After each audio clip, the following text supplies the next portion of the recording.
Je suis Anna Marina. Je confirme que les locaux à Rouel sont vraiment très agréables, qu'on a tout à disposition pour pouvoir animer nos formations du mieux possible et que vous puissiez aussi être dans les meilleures conditions pour passer vos journées de formation et qu'on y est très bien accueillis. Donc j'espère vous y retrouver rapidement. Alors, je vais partager à l'écran le support pour que vous puissiez avoir quelques éléments sous les yeux pendant notre présentation. Ça devrait s'afficher d'ici quelques secondes. Parfait.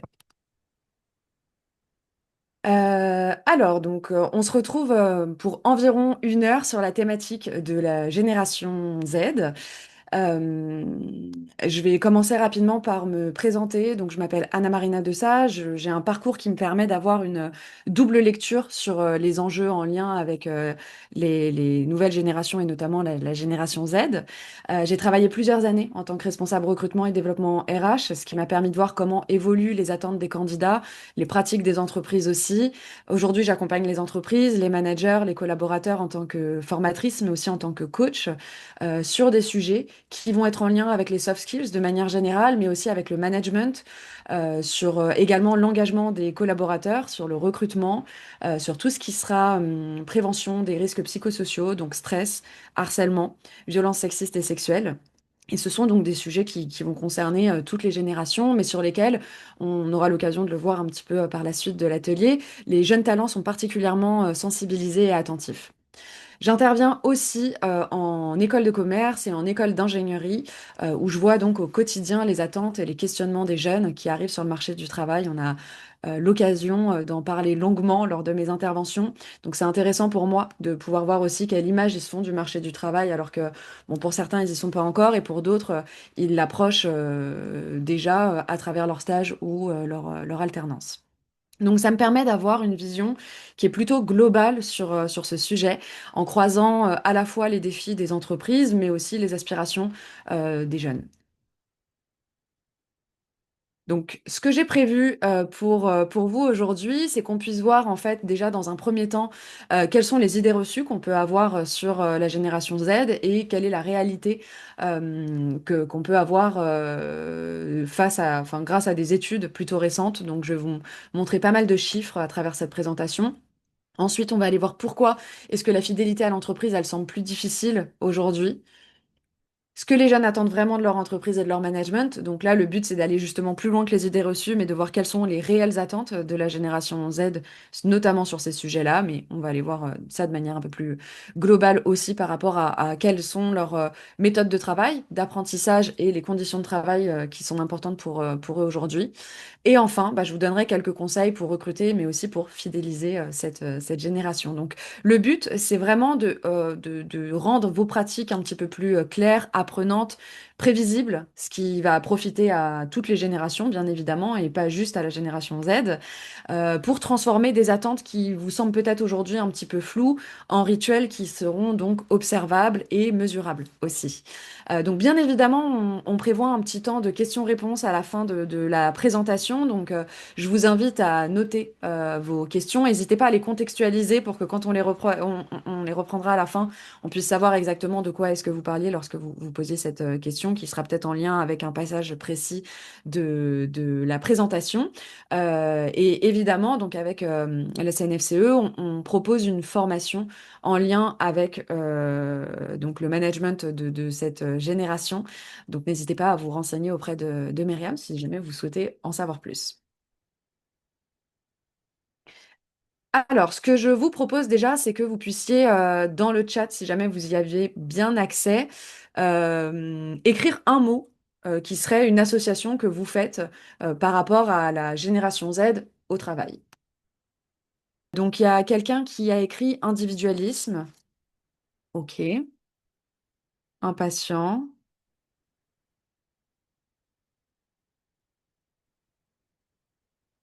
Légèreté. Je note.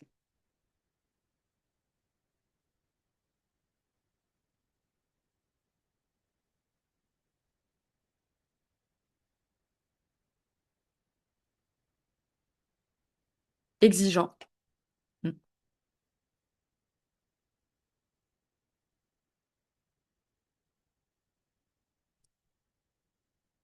Est-ce que vous avez d'autres mots qui vous viennent?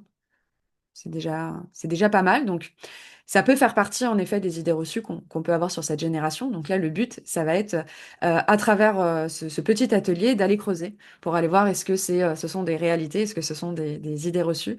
Bon, vous doutez bien que c'est bien plus nuancé que ça. Euh, mais voilà, je vous propose qu'on avance et qu'on aille regarder donc si cette génération Z est particulièrement individualiste, impatiente, légère, exigeante. Il y a visionnaire qui ressort aussi et obtus. Ok, je note. Merci beaucoup pour vos réponses.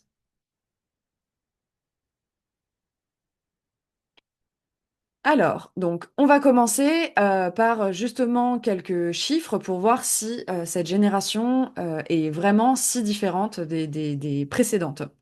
Donc déjà, qui sont-ils? La génération Z, elle regroupe les individus qui sont nés entre 1997 et 2012, donc ce qui signifie que actuellement ils ont entre environ 13 et 28 ans. Donc quand on parle des millennials, on parle de la génération précédente, donc de la génération Y qui, elle, est née à peu près entre 81 et 96. Ils ont grandi dans un monde hyper connecté, donc ils ont un rapport au numérique qui est vraiment totalement intégré. Donc on ira voir que ça impacte évidemment leur manière de travailler, leur manière de communiquer, mais aussi leur manière d'apprendre. Ce qui va être très important aussi de savoir, c'est que c'est une génération qui a été particulièrement frappée par des crises économiques, écologiques aussi successives, qui a vraiment impacté leur rapport au travail de manière générale. Ça, j'aurai l'occasion de vous en reparler, notamment par rapport à justement tout ce qui est en lien avec la loyauté. C'est que c'est une génération qui a vu pour certains d'entre eux leurs parents faire des burn-out, vivre des licenciements économiques, mais ils ont aussi été frappés par la période notamment de Covid. C'est une génération qui a beaucoup d'incertitudes sur leur avenir de manière généralement, et en fait, ça fait qu'ils ont une prédisposition au stress qui est assez forte. Moi, par exemple, ces dernières années, c'est la première étudiant qui me demande ce qui va se passer pour eux maintenant qu'ils sont majeurs, si jamais il y a une guerre qui se déclare. Donc typiquement, la génération précédente, donc les millennials, se posaient un petit peu moins ce type de questions-là. Concernant donc justement tout ce qui est de l'ordre de la santé mentale, ils sont davantage sensibilisés sur ces sujets, parce que là, pour le coup, la génération précédente, elle a ouvert la porte hein, sur l'importance de l'équilibre entre les domaines de vie, notamment entre la vie perso et la vie pro. Et donc, eux sont davantage sensibilisés sur ces sujets. Ce qu'on va souvent entendre concernant cette génération, donc il y a 65% des employeurs qui jugent que la génération Z, elle manque de savoir-être.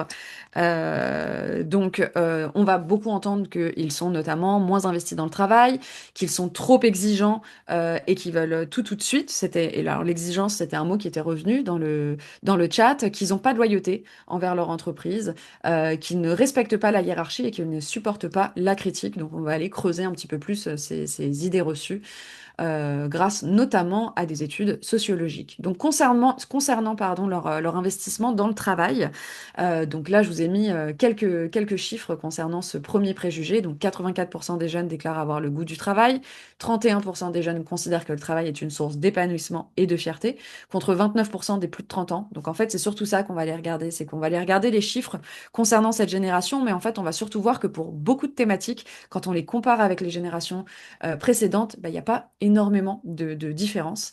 Et 57% des moins de 30 ans voient le travail comme un moyen de gagner leur vie contre 62% des plus de 30 ans. Donc là, une fois de plus, on voit qu'il n'y a pas énormément d'écart.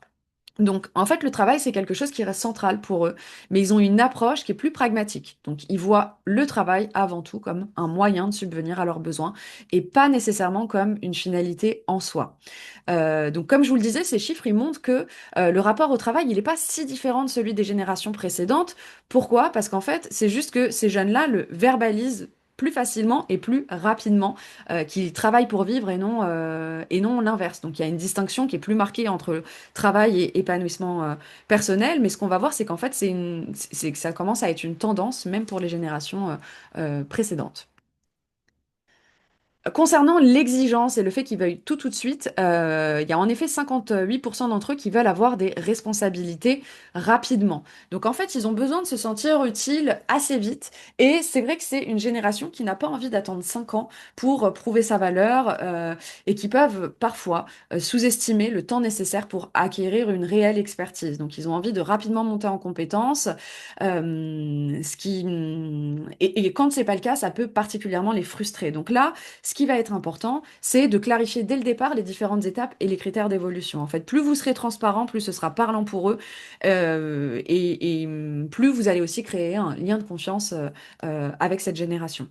Donc ça veut dire proposer un plan de progression qui va être détaillé, avec des jalons qui vont vraiment être précis, c'est-à-dire quelles sont les compétences qu'ils auront besoin d'acquérir, les formations qu'ils vont devoir suivre pour acquérir des missions de manière progressive avec plus de responsabilités. Quelles seront peut-être les responsabilités intermédiaires auxquelles ils auront accès avant de pouvoir avoir des responsabilités vraiment importantes dans l'entreprise. Deuxième chose, ça va être aussi de les responsabiliser sur leur propre montée en compétences. Donc, il va falloir leur expliquer que leur évolution, elle va aussi dépendre de leur capacité à apprendre et à s'investir.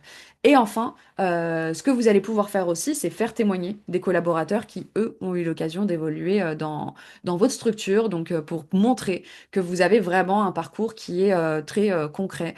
Typiquement, on peut prendre l'exemple de Decathlon qui insistent beaucoup sur cet aspect, puisque la majorité de leurs directeurs et directrices viennent du terrain, donc ont travaillé en début de carrière en magasin.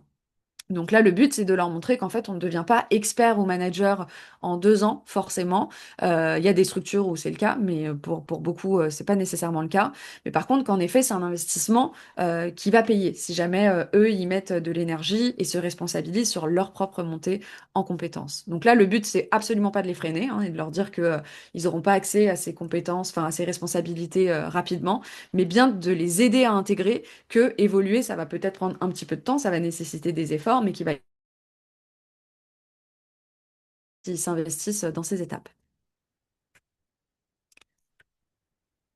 Alors, on va revenir sur trois autres points qui reviennent beaucoup, notamment sur le fait que ils privilégient leur vie personnelle au détriment de leur vie professionnelle. Donc ça, on a déjà eu un petit peu l'occasion, en effet, d'en parler. Mais ce qui est très intéressant à voir, c'est qu'en fait, à travers là, les chiffres que vous pouvez voir, c'est qu'en effet, il y a 70% des jeunes qui disent que cet équilibre vie perso, vie pro, c'est une priorité. Mais en fait, c'est un chiffre qui reste tout aussi élevé dans les autres générations. Donc en fait, ça montre que la perception du désinvestissement des jeunes, elle est biaisée. Parce qu'en fait, c'est pas tant qu'ils rejettent le travail, ils expriment, comme je vous le disais, plus clairement cette attente. Mais c'est vraiment quelque chose, une tendance qui est globale. Les attentes en matière de flexibilité, de bien-être au travail, d'équilibre entre la vie pro et la vie perso, elles sont partagées maintenant par toutes les générations. D'ailleurs, pendant la période post-Covid, les jeunes, c'est les premiers à avoir voulu reprendre le travail en présentiel et à pas rester en distanciel. Donc, ce qui est très important pour les entreprises aujourd'hui, ça va être de s'adapter à cette tendance qui est pas uniquement importante pour la génération Z, mais qui au final est importante pour toutes les générations. Ne pas le faire, c'est risquer un désengagement du coup de manière globale au sein de vos équipes. Deuxième chose, c'est qu'ils ne respectent pas la hiérarchie et qu'ils ne supportent pas la critique. Donc il y a 70% des jeunes qui... Ah, je suis désolée, je crois qu'il y a des chiffres qui se sont... Ah non, c'est bon. 72% des jeunes qui affirment qu'ils adaptent leur comportement selon le contexte professionnel dans lequel ils sont. Donc, eux, en tout cas, ont la tendance de réussir à avoir cette capacité d'adaptation. Alors, c'est vrai que quand on intervient en entreprise, enfin, moi, j'ai quand même beaucoup de managers qui me disent être surpris par certains comportements des jeunes, parce que, en fait, c'est vrai que le savoir-être, il a évolué. Donc, ce qu'on considérait comme une marque de respect, une marque de rigueur il y a 20 ans, ça n'a pas forcément le même sens pour eux. Donc ça, on verra par la suite comment est-ce qu'on peut agir sur cet aspect-là. Et enfin, donc concernant leur loyauté, il y a 70% des jeunes qui veulent rester plus de 3 ans dans une entreprise, mais si les conditions leur conviennent. Donc ça va être quelque chose d'important à prendre en considération, bien évidemment. C'est-à-dire que concernant ces conditions. En fait, ils ont une loyauté qui est conditionnelle. Donc, c'est-à-dire que leur fidélité, elle va dépendre de la clarté des perspectives d'évolution, du sens qu'ils voient dans leur travail, de l'alignement avec leurs valeurs aussi, de la flexibilité qu'on va pouvoir leur offrir, de l'attention qui va être portée aux risques psychosociaux, à la santé mentale. Comme on l'a vu, c'est un sujet qui compte pour eux. Également au fait que justement, ils aient des parcours de progression qui soient clairs, qui soient engageants pour les fidéliser. Donc, ce qu'on peut conclure avec tout ça, c'est que les jeunes, ils sont pas particulièrement paresseux, ils sont pas particulièrement instables, ils sont pas particulièrement irrespectueux. Il faut prendre en considération le contexte dans lequel ils ont grandi, dans lequel ils évoluent encore actuellement. C'est vrai qu'ils sont exigeants, mais c'est une exigence qui pousse les entreprises aussi à évoluer, à peut-être optimiser aussi leurs pratiques et à s'adapter. Évidemment, à cette génération, mais également aux futures générations qui intégreront par la suite le marché du travail. Et comme je vous le disais, l'enjeu, ça va être de pouvoir s'adapter, non seulement pour pouvoir les fidéliser eux, mais également pour fidéliser les autres générations qui commencent à avoir les mêmes attentes.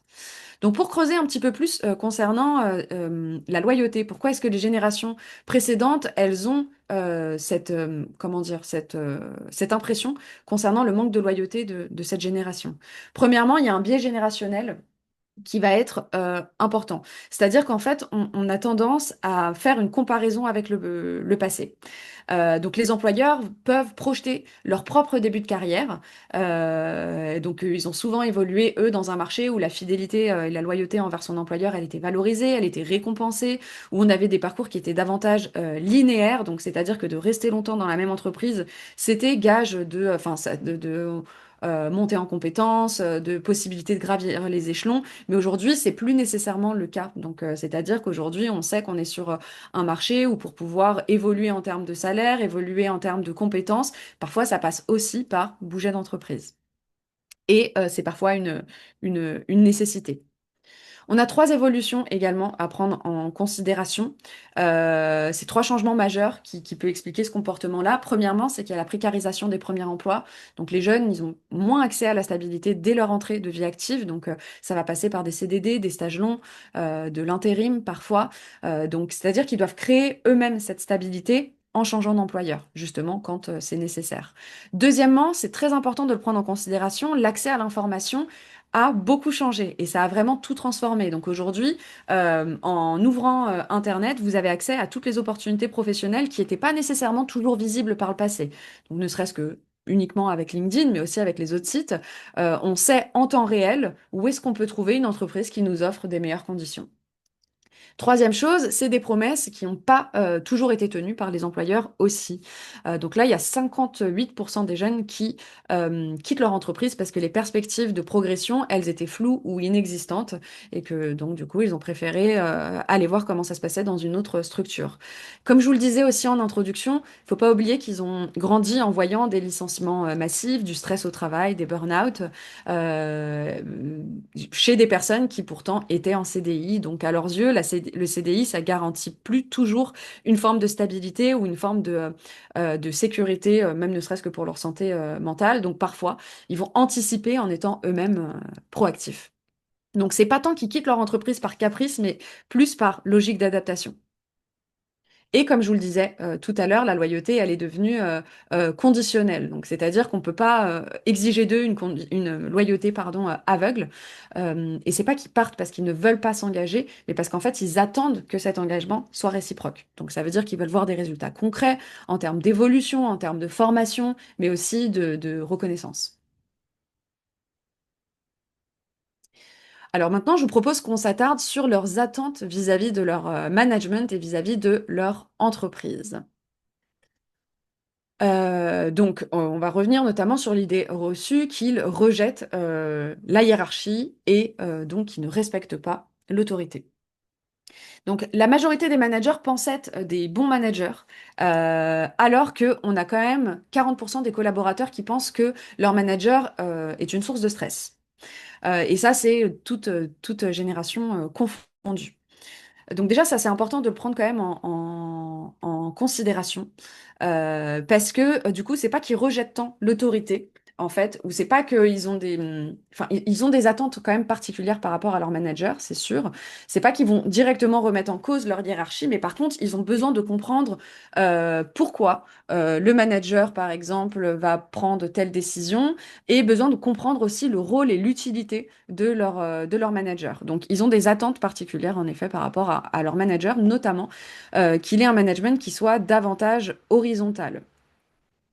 Donc ça, pareil, hein, c'est quand même quelque chose que la génération précédente, donc les millennials, ont vraiment impulsé aussi, hein. Il y avait, c'est pour ça qu'on l'appelait aussi la génération Y, mais on observait une remise en question des structures hiérarchiques qui étaient, à leurs yeux, souvent trop rigides.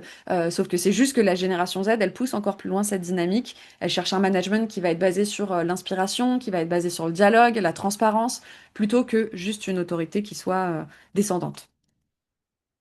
Donc, première chose, il faut avoir conscience qu'ils ont grandi avec l'instantanéité de l'information. Donc, c'est-à-dire que quand ils ont besoin d'une réponse, si ils vont sur Google, sur Wikipédia, ils vont regarder des tutos sur YouTube, ils s'adressent maintenant à l'intelligence artificielle.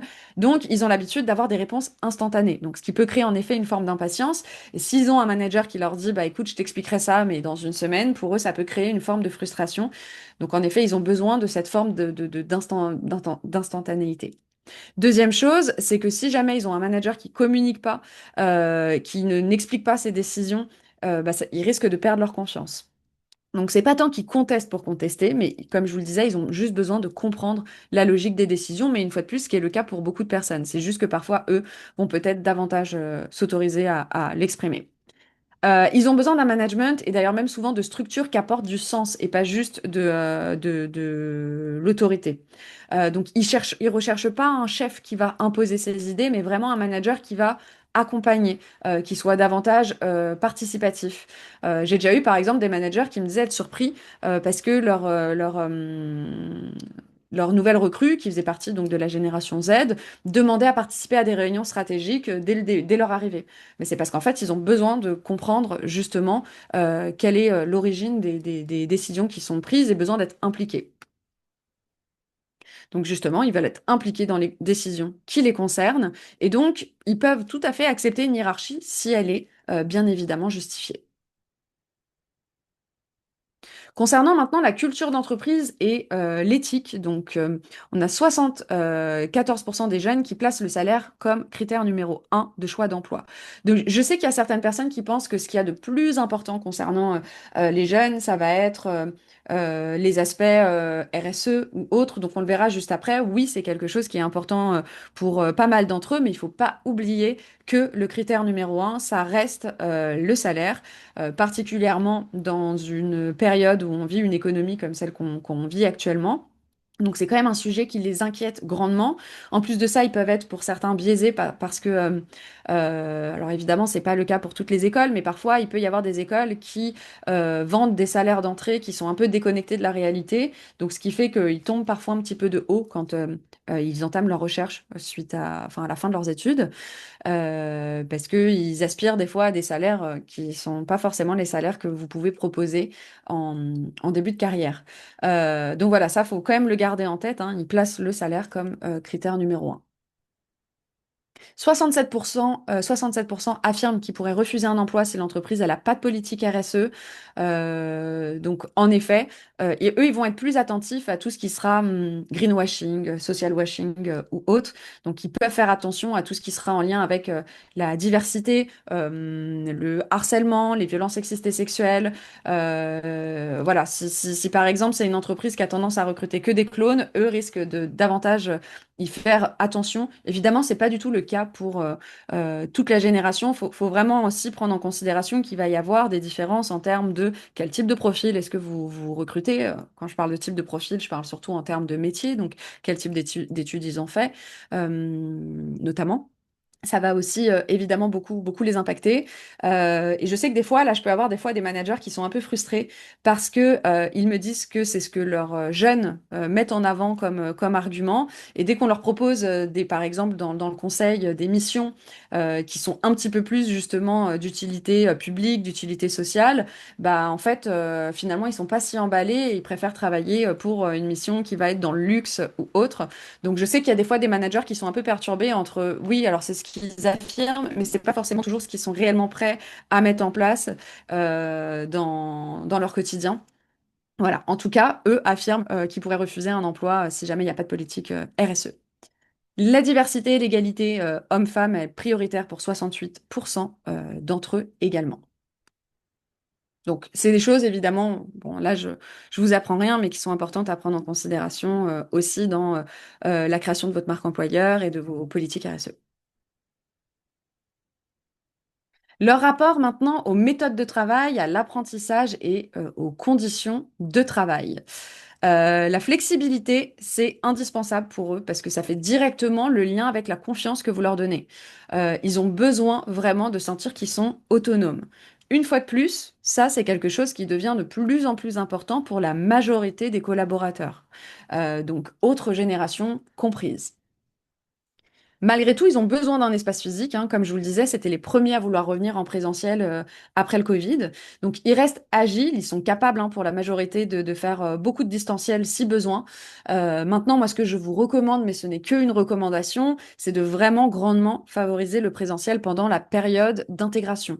J'ai eu beaucoup de retours de managers qui, pour attirer des jeunes dans leur process de recrutement, leur ont vendu beaucoup de distanciel et notamment pendant la période d'intégration, et qui sont complètement passés à côté de la montée en compétences nécessaire pendant cette période, parce que c'est moins simple de pouvoir former quelqu'un à distance, et c'est surtout que, en fait, ces jeunes passent souvent à côté de toute la phase d'observation, où parfois, évidemment, on apprend aussi parce qu'on voit les autres faire, parce qu'on entend les discussions dans l'open space ou ce type de choses-là. Ils passent à côté du quotidien, tout simplement, qui se crée en interne dans la structure. Donc là, faut quand même faire attention à ça. Évidemment, il faut permettre cette flexibilité lorsque c'est possible. Ils mettent des conditions. Mais pendant la période d'intégration, je vous invite quand même à faire attention à ce qui est un maximum de présentiel.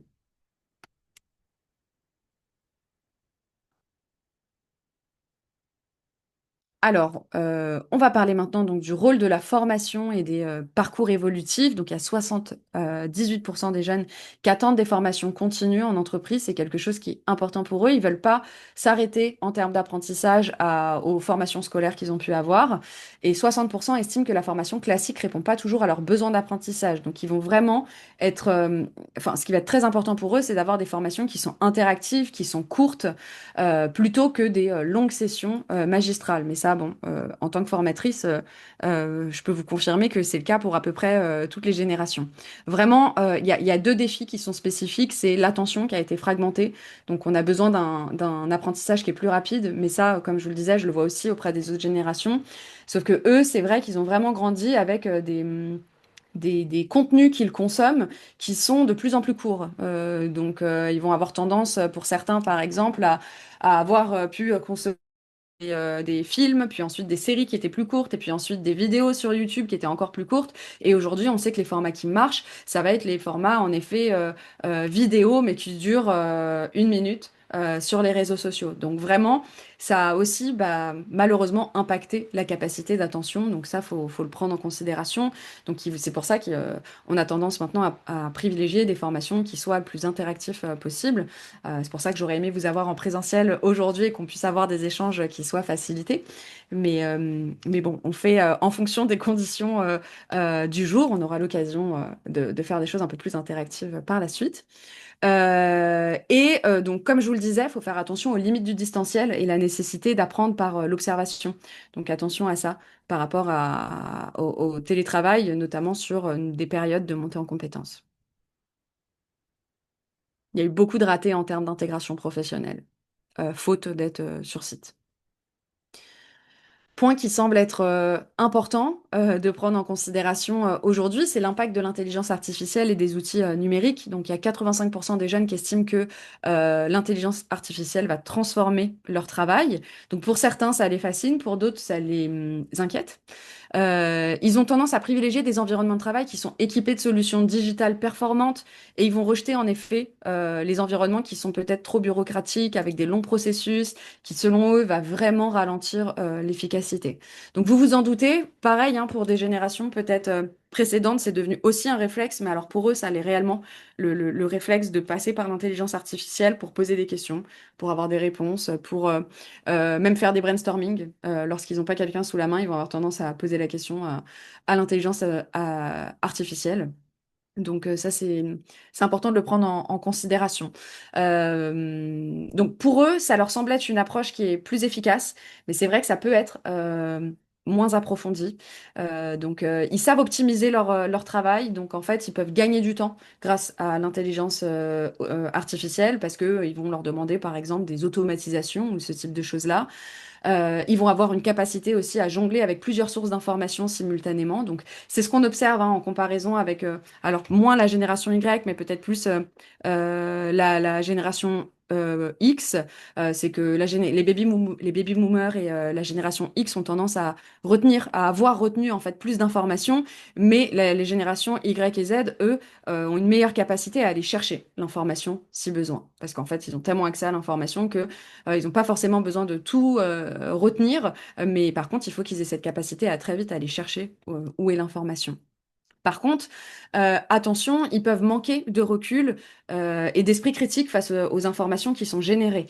Par exemple, comme je vous le disais en introduction, moi j'interviens dans les écoles et on nous demande de plus en plus d'intervenir sur ce qu'on appelle la fresque de l'information. Vous avez peut-être déjà entendu parler de la fresque du climat ou autre. Moi j'interviens notamment sur la fresque de l'information qui permet justement de bien comprendre comment se construit l'information et de développer notamment son esprit critique par rapport à celle-ci. Ils ont une attente d'outils numériques avancés en entreprise, hein, je vous le disais, mais du coup, ils ont vraiment besoin que vous ayez pour la majorité d'entre eux, des solutions digitales qui soient performantes. Là aussi, les écoles essayent de s'adapter parce qu'ils savent que pour leur apprentissage, c'est quelque chose qui est important.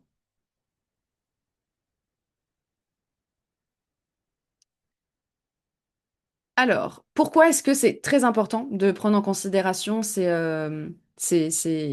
différents points?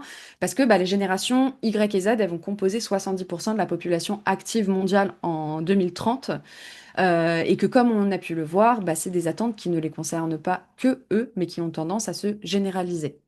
Donc, ne pas s'adapter aux attentes qu'on a pu voir jusqu'à maintenant, c'est risquer une perte d'engagement plus globale.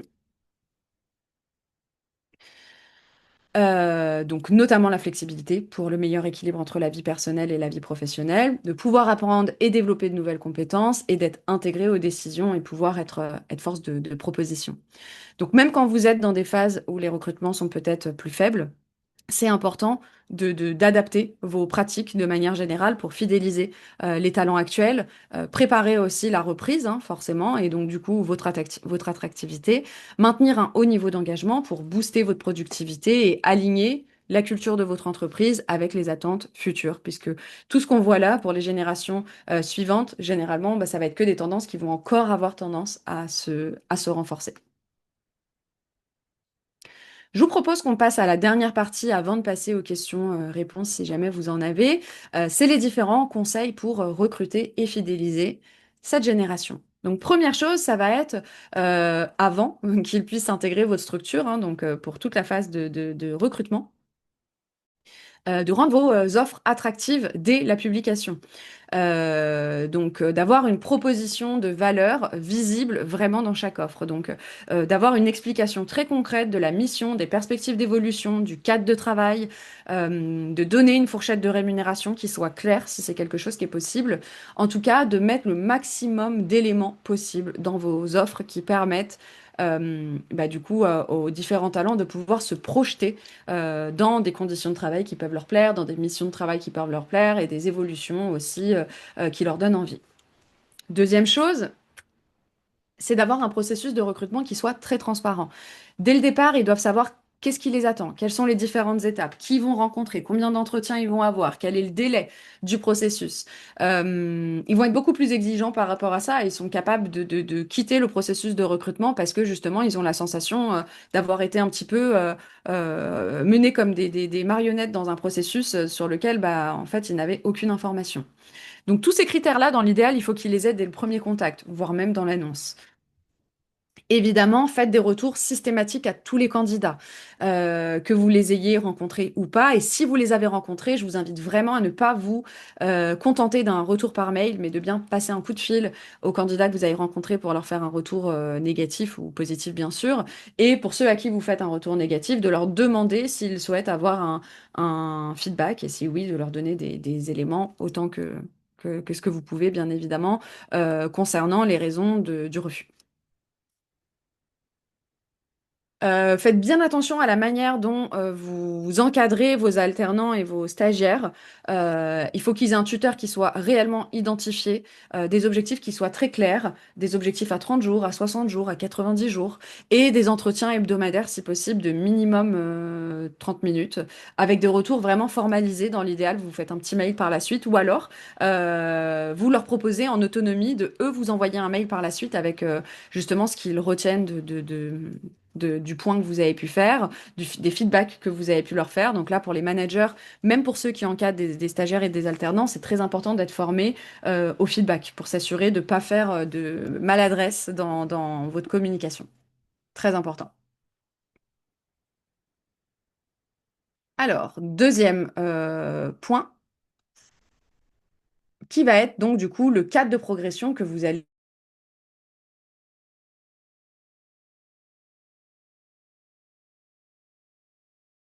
offrir à ses collaborateurs un parcours d'intégration que vous allez vraiment construire en 30, 60, 90 jours pour structurer leur arrivée. Donc ça va commencer par observer, puis ensuite pour qu'ils puissent contribuer, puis ensuite prendre la main progressivement. Donc ça va vraiment les sécuriser.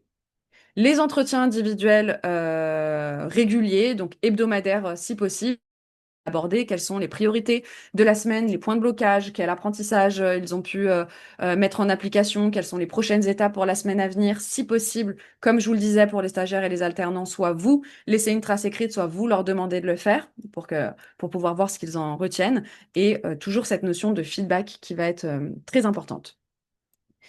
Et enfin, ce qui va être également essentiel, c'est que vous puissiez favoriser tout ce qui sera micro-apprentissage. Donc là, pas besoin de faire en permanence des grandes formations, même si, comme vous l'avez vu, ils ont besoin d'être formés tout au long de leur parcours. Mais en tout cas, c'est important qu'ils puissent très souvent avoir en fait des partages rapides du reste de l'équipe sur une compétence, sur un outil, sur une pratique. C'est très formateur pour eux, c'est responsabilisant aussi. Vous pouvez aussi leur demander de eux le faire parce qu'ils peuvent beaucoup apporter à votre équipe, bien évidemment. Donc, eux aussi, de temps en temps, en 15 minutes, peuvent préparer une présentation pour offrir un micro-apprentissage au reste de l'équipe. Et enfin, ce que je vous propose, c'est un outil que j'aime beaucoup, c'est la carte d'attente réciproque, qu'on appelle aussi parfois contrat de fonctionnement. Mais bon, à vous de trouver le nom qui vous convient qui vous convient le mieux. Et là, l'idée, c'est vraiment de poser à plat les différentes règles du jeu qu'il va y avoir entre le manager et le collaborateur dès le début de la relation. Donc, on en parlait concernant un petit peu comment dire, le savoir-être professionnel qui parfois peut surprendre les générations précédentes lorsqu'ils voient les pratiques de la génération Z, parce qu'en fait, il y a des choses qui leur paraissent logiques pour eux qui ne le sont pas forcément pour cette génération. Donc là, le but, c'est vraiment de co-construire cette carte d'attente réciproque dès le début en mettant vraiment tout à plat. Donc, qu'est-ce qu'on attend de l'autre en termes de réactivité, en termes de communication, de canal aussi de communication? Est-ce qu'on est plus mail pour certains sujets, oraux pour d'autres, Teams, peu importe. Les différents objectifs hebdomadaires, les livrables qu'on attend, et tout ce qui sera aussi un petit peu rituel d'équipe, moment d'apprentissage, niveau d'autonomie que vous allez attendre, sur quel sujet. Donc ça, vous pouvez évidemment déjà commencer à y réfléchir avant de faire le point avec eux, mais ensuite de le co-construire avec eux, ce sera aussi bien plus efficace. Et ça va éviter énormément de malentendus parce que les choses auront été posées à plat dès le départ. Donc c'est un vrai outil de fidélisation, de clarté, de reconnaissance, et vous vous évitez aussi des problèmes futurs. Alors, pour cette présentation, j'ai un peu fait le tour de tous les points que je voulais aborder avec vous aujourd'hui. Donc, ce que je vous propose, c'est qu'on profite du dernier petit quart d'heure qui nous reste pour les différents échanges. Donc, si vous avez des questions, des remarques, n'hésitez pas. Alors, je ne sais pas si vous avez aussi la possibilité d'activer vos micros ou pas si besoin. Et je vais aller regarder un petit peu ce que vous avez pu noter dans le chat. Donc, alors, il y en a qui ont demandé s'ils allaient recevoir les diaporamas. Oui, vous les recevrez. à l'issue des 4 webinaires que vous avez au cours de cette journée, donc à la fin de la journée.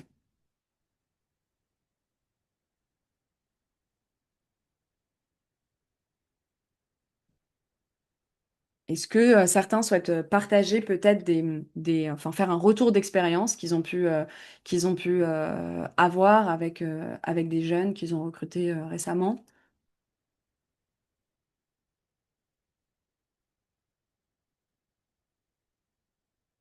Alors, pourriez-vous reprendre la dernière partie sur le micro-apprentissage? Bien sûr.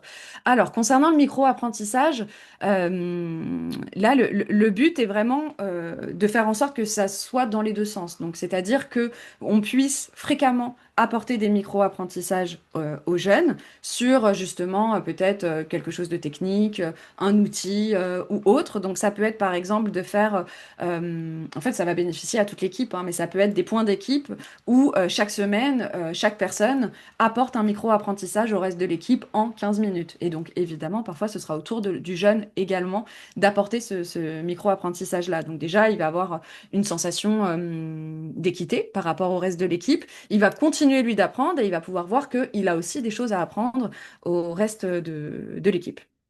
J'espère que c'est clair pour vous. Si ça l'est pas, n'hésitez pas à me le dire.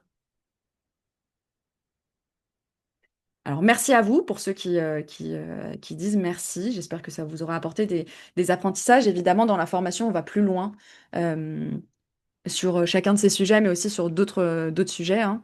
Mais là, le but, c'est que vous ayez quand même un petit peu une vision en partant justement un petit peu des préjugés qu'on peut avoir et puis des chiffres qui sont plus la réalité.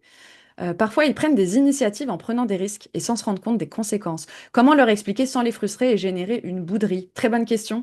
Mais je pense que ça va passer par notamment cette fameuse carte dont je vous parlais en fin de présentation. Ça peut être un des items que vous ajoutez justement concernant ces prises d'initiative. En fait, c'est juste qu'il faut qu'ils puissent connaître le cadre exact, qu'ils puissent avoir le contour du cadre. Donc, le but n'est pas de leur dire tu ne peux pas prendre, enfin, il faut pas que tu prennes des initiatives et juste que tu appliques. Là, vous vous doutez que vous risquez de fortement les frustrer.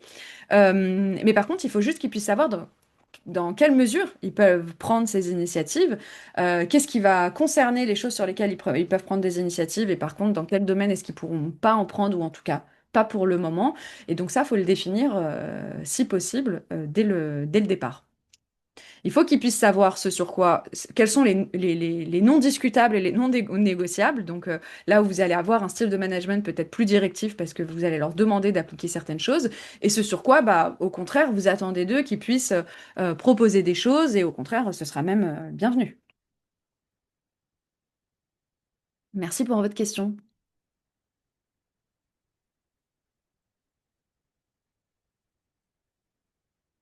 Alors, est-ce que vous avez d'autres questions ou d'autres points que vous vouliez mettre en avant qui n'ont peut-être pas été abordés pendant cette présentation?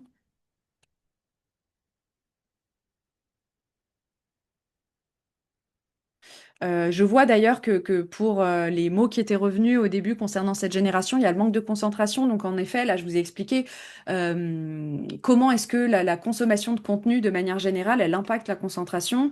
Et parfois, on est très surpris de voir ça chez les jeunes, mais en fait, bah, on a tous tendance à consommer des contenus qui vont un petit peu dans ce sens-là. Tous tendance à avoir un rapport à nos téléphones et aux écrans de manière générale qui va fortement impacter notre capacité de concentration. Donc il faut y être vigilant, quelle que soit la génération concernée. Et c'est pour ça que, enfin, vous voyez, nous, par exemple, quand on anime des formations, il faut qu'on puisse prendre en considération ces choses-là pour justement continuer d'avoir l'attention des personnes qui sont là pour être formées. C'est très important.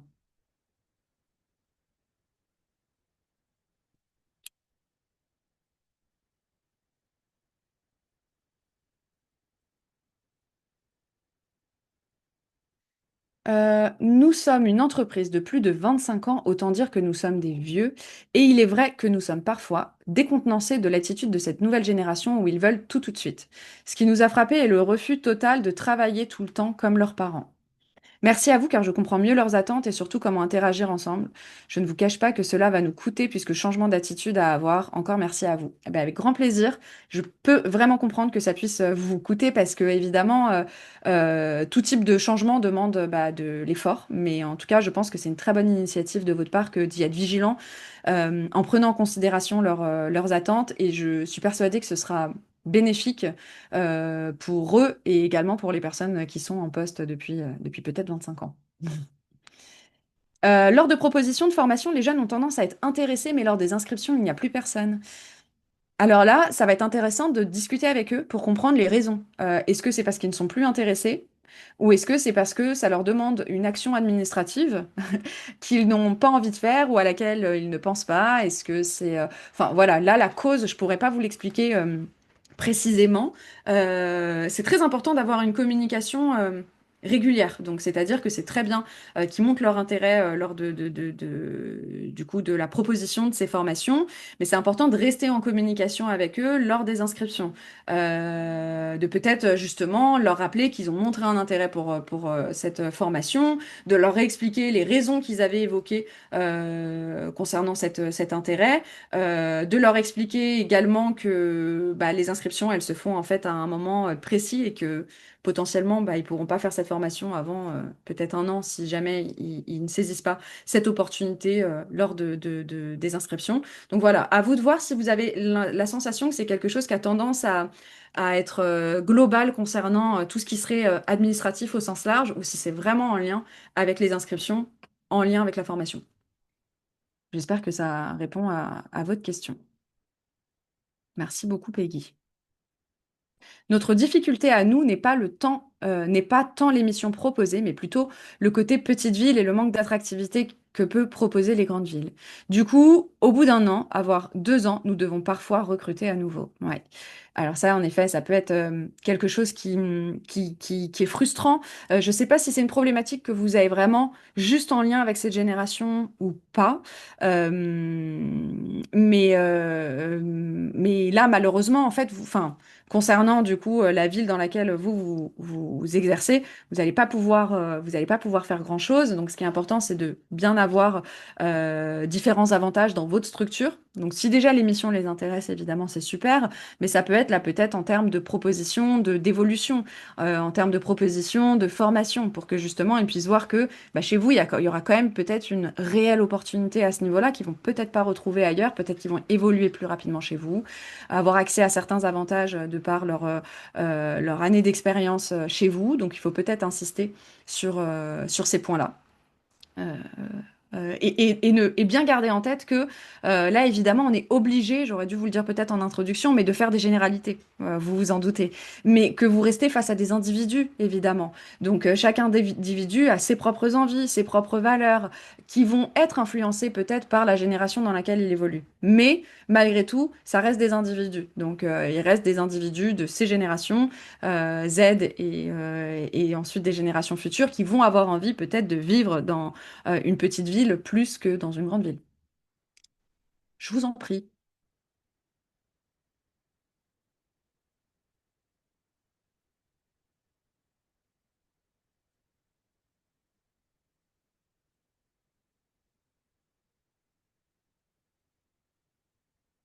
Alors, je crois que pour le moment, il n'y a pas d'autres questions. N'hésitez pas.